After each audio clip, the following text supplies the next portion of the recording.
नमस्कार, देशहित में आपके साथ मैं अदिति त्यागी हूं। आज से चाइना ने औपचारिक रूप से ताइवान के खिलाफ अब तक का सबसे बड़ा युद्धाभ्यास शुरू कर दिया है और इसी से जुड़े हुए पहले 5 बड़े अपडेट हम आपको बताने जा रहे हैं। सबसे बड़ी खबर यही है कि चारों ओर समंदर से घिरे ताइवान के पास 7 जगहों पर दरअसल ये युद्धाभ्यास चल रहा है।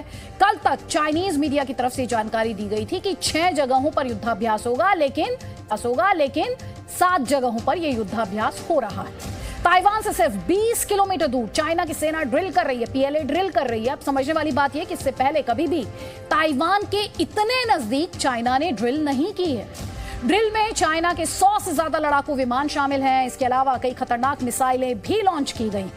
ताइवान की तरफ से जो स्टेटमेंट आया है वो आपको बता देते हैं। चाइना उसे डराने के लिए ड्रिल कर रहा है, ताइवान कह रहा है, और साथ ही कह रहा है किसी भी मुकाबले के लिए तैयार है।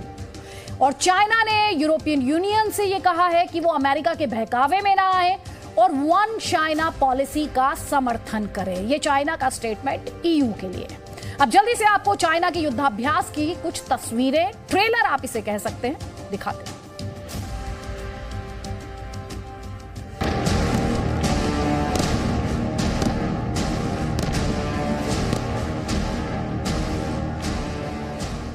चीन के युद्ध अभ्यास से जुड़े वीडियो लगातार सामने आ रहे हैं और इस तरह के वीडियो 7 अगस्त यानी रविवार तक लगातार आएंगे, क्योंकि ये ड्रिल 4 दिनों की है। पहले ताइवान के पास 6 जगहों से सैन्य अभ्यास करने की तैयारी थी, लेकिन बाद में इसे बढ़ाकर 7 कर दिया गया। यानी अब इन 7 जगहों पर चीन की सेना लगातार ड्रिल कर रही है।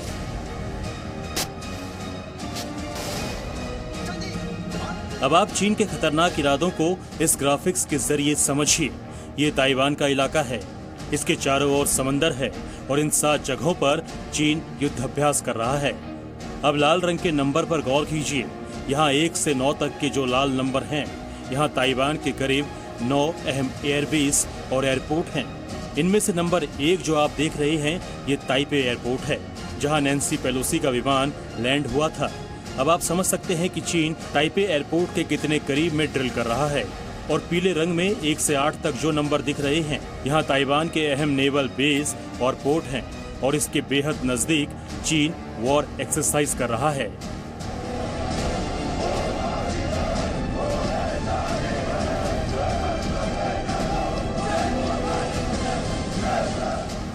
अब इस तस्वीर में इन 2 अलग अलग रंगों के घेरे को समझिए। नीले रंग का घेरा मार्च 1996 की ड्रिल है। इससे ठीक पहले चीन और ताइवान के बीच संघर्ष हुआ था। चीन ने ताइवान के पास इन 4 जगहों पर ड्रिल की थी, लेकिन इस बार वो 7 जगहों पर ड्रिल कर रहा है। और खास बात यह है कि 1996 की तुलना में इस बार ताइवान के ज्यादा करीब ये ड्रिल की जा रही है, और वो भी ज्यादा घातक हथियारों के साथ। दावा किया जा रहा है कि ताइवान के काओशिंग बंदरगाह से सिर्फ 20 किलोमीटर की दूरी पर चीन ये युद्धाभ्यास कर रहा है, जबकि पहले इस तरह की सैन्य ड्रिल चीन ताइवान से करीब 100 किलोमीटर की दूरी पर करता था। ताइवान इस ड्रिल का विरोध कर रहा है, जबकि चीन इसे वाजिब और जरूरी बता रहा है। 台湾是中国领土不可分割的一部分。中国军队在中国台湾岛附近海域开展军事演训活动，是维护国家主权和领土完整的必要和正当的举措，是反制台独分裂势力和外部势力干涉的必要和正当的举措。中方有关部门已经事先发布安全提醒和航行警告。 चीन के रॉकेट और मिसाइलों की गूंज से ताइवान असहज तो है, लेकिन भयभीत नहीं। चीन के हमले का जवाब देने के लिए ताइवान ने भी तैयारी शुरू कर दी है।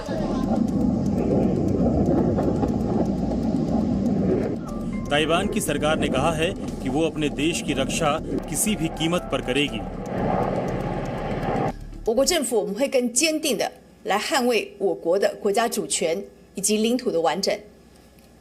对于当前的情势，我国的政府我们除了会积极的来强化自我的防卫的能力，我们同时也会跟美国等理念相近的国家来保持密切的联系。 चीन के 4 दिनों के युद्ध अभ्यास का ये पहला दिन है। अभी 3 दिन और बाकी हैं। कम से कम पहले दिन 100 से ज्यादा एयरक्राफ्ट उड़ाने और हजारों रॉकेट छोड़ने के बाद भी चीन ताइवान को डरा नहीं पाया। ब्यूरो रिपोर्ट, जी मीडिया। और चाइना ताइवान के बीच छिड़े घमासान से जुड़ी दो बड़ी खबरें जापान से आ रही हैं। एक तो अमेरिका की हाउस ऑफ रिप्रेजेंटेटिव्स की स्पीकर नैन्सी पेलोसी जापान पहुंच चुकी हैं। इससे पहले नैन्सी पेलोसी ने एशिया दौरे की शुरुआत आपको याद होगा सिंगापुर से की थी। उसके बाद मलेशिया गई और फिर वो ताइवान गई, जहां से चाइना और अमेरिका के बीच और साथ ही ताइवान के बीच टेंशन बढ़ गई। ताइवान से कल दोपहर 3 बजे वो साउथ कोरिया के लिए रवाना हुई और अब जापान पहुंची हैं। लेकिन नैन्सी पेलोसी तो जापान पहुंच गई हैं। बड़ी खबर यह कि चाइना की 5 बैलिस्टिक मिसाइलें जापान में गिरी। यह दावा किया जा रहा है जापान के रक्षा मंत्रालय द्वारा, और दावा यह किया जा रहा है कि चाइना की 5 बैलिस्टिक मिसाइलें जापान में गिरी हैं। तो एक तरफ चाइना और ताइवान के बीच तनातनी, इन सब के सेंटर पर नैन्सी पेलोसी, और अब जापान का रक्षा मंत्रालय कह रहा है कि चाइना की 5 बैलिस्टिक मिसाइलें उसके क्षेत्र में गिरी हैं। चाइना की ड्रिल ताइवान के लिए ज्यादा खतरे की बात इसलिए भी कही जा रही है क्योंकि इससे पहले कभी भी चाइना ने ताइवान के इतने करीब, इतने नजदीक युद्धाभ्यास नहीं किया था। आपको चाइना की ड्रिल की 5 सबसे खतरनाक वीडियो हम दिखाने जा रहे हैं, ध्यान से देखिएगा।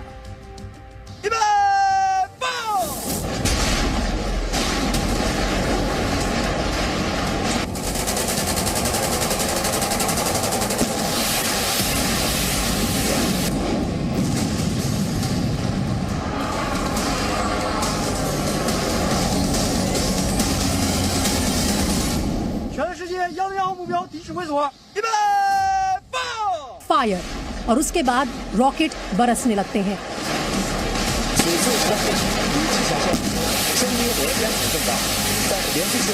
थोड़ी देर बाद रॉकेट छोड़े जाने की आवाज के साथ साथ चीन की भाषा में कमेंट्री भी सुनाई देने लगती है।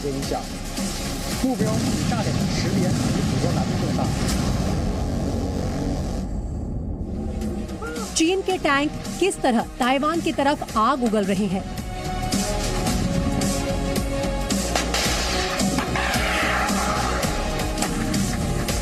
इस वीडियो को देखकर आप अनुमान लगा सकते हैं।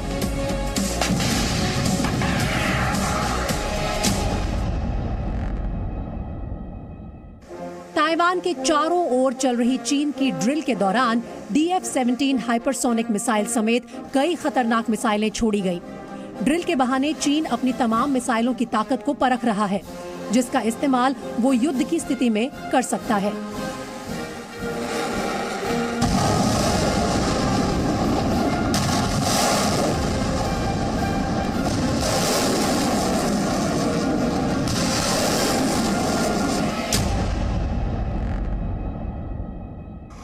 चीन के लड़ाकू विमान भी आसमान में शोर मचा रहे हैं। इस वीडियो में आपको 4 विमान एक साथ उड़ते दिखेंगे। ये सभी ताइवान के बेहद नजदीक हैं। भारतीय समय के मुताबिक सुबह 9:30 से शुरू इस ड्रिल में अब तक 100 से ज्यादा लड़ाकू विमान आजमाए जा चुके हैं।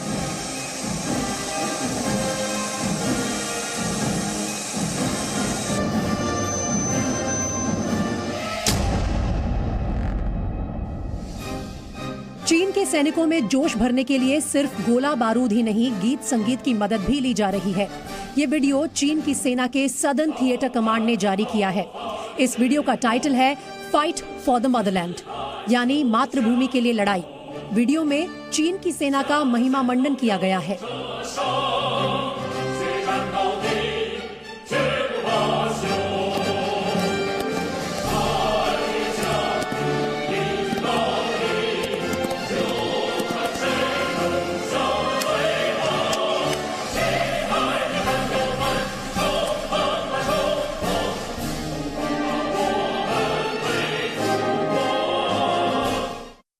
और सवाल लगातार ये भी पूछा जा रहा है कि क्या चाइना के राष्ट्रपति शी जिनपिंग रशिया के राष्ट्रपति पुतिन की राह पर चल रहे हैं। और ये सवाल इसलिए क्योंकि जिस तरह से जंग के पहले हालात यूक्रेन के बॉर्डर पर रशिया ने पैदा किए थे, कुछ उसी तरह के हालात ताइवान की सीमा पर चाइना सैन्य अभ्यास कर बना रहा है। इसके अलावा और कौन सी वजह हो सकती हैं जिनके चलते हम यूक्रेन और ताइवान के हालात और शी जिनपिंग और पुतिन की तुलना कर रहे हैं। इस रिपोर्ट में देखिए आप।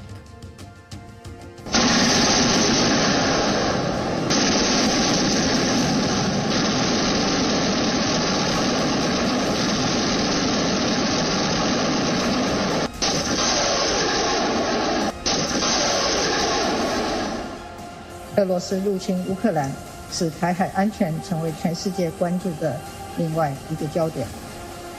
民主台湾一旦受到侵略，整个印太地区的安全都会受到巨大的冲击。फाइटर प्लेन की गगन भेदी गर्जना, रॉकेट लॉन्चर से निकलती मिसाइलें,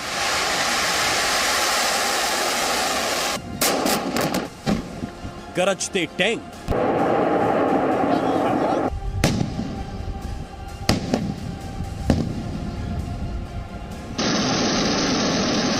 दनादन बरसती गोलियों की गूंज।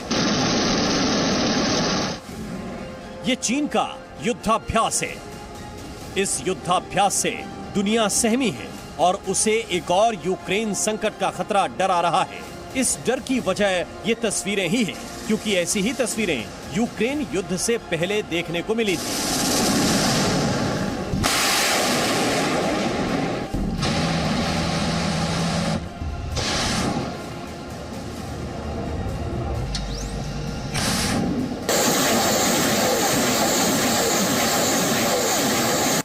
रूस ने भी यूक्रेन के साथ जंग की शुरुआत करने से पहले इसी तरह का युद्धाभ्यास किया था। जिस तरह से चीन ने युद्धाभ्यास के बहाने ताइवान को घेर लिया है, ठीक उसी तरह से रूस ने मिलिट्री ड्रिल के नाम पर यूक्रेन की घेराबंदी की थी। रूस ने काला सागर में बेड़ा उतारा था।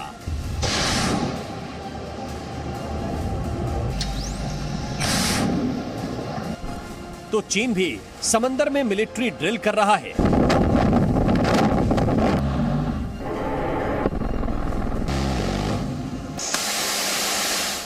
रूस के सैनिक यूक्रेन बॉर्डर पर जमा होकर फायरिंग कर रहे थे।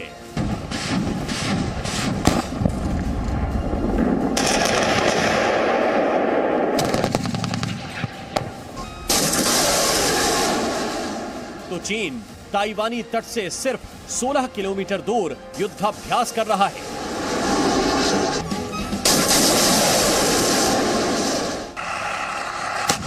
रूस ने मिलिट्री ड्रिल के बहाने 3 तरफ से घेर लिया था।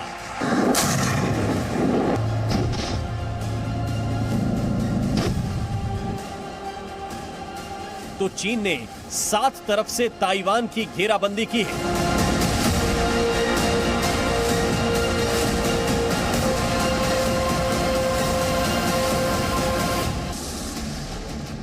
पीएलए की इसी रणनीति को देखकर दुनिया को यूक्रेन की याद आ गई है और जानकार कह रहे हैं कि चीन के राष्ट्रपति शी जिनपिंग भी रूस के राष्ट्रपति व्लादिमीर पुतिन की राह पर हैं। तब पुतिन ने कहा था कि वो जंग की तैयारी नहीं, अपने सैन्य सहयोग का आकलन कर रहे हैं। Поговорим о региональной ситуации, оценим, как идет военное сотрудничество, сейчас активная фаза учений военных. चीन भी फिलहाल नहीं कह रहा है कि वो ताइवान पर हमला करने जा रहा है, लेकिन युद्धाभ्यास के जरिए उसने अपनी मंशा जाहिर कर दी है।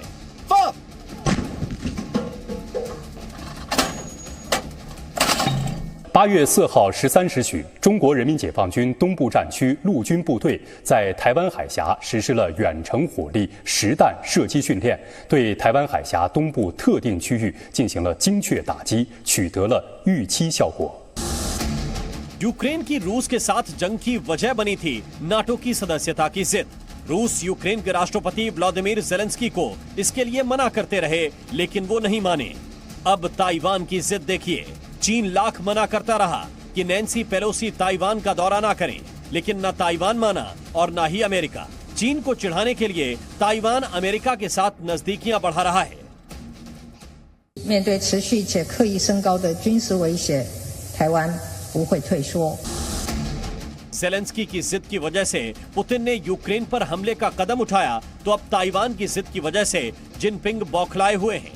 यानी जिनपिंग भी पुतिन की राह पर चलते नजर आ रहे हैं।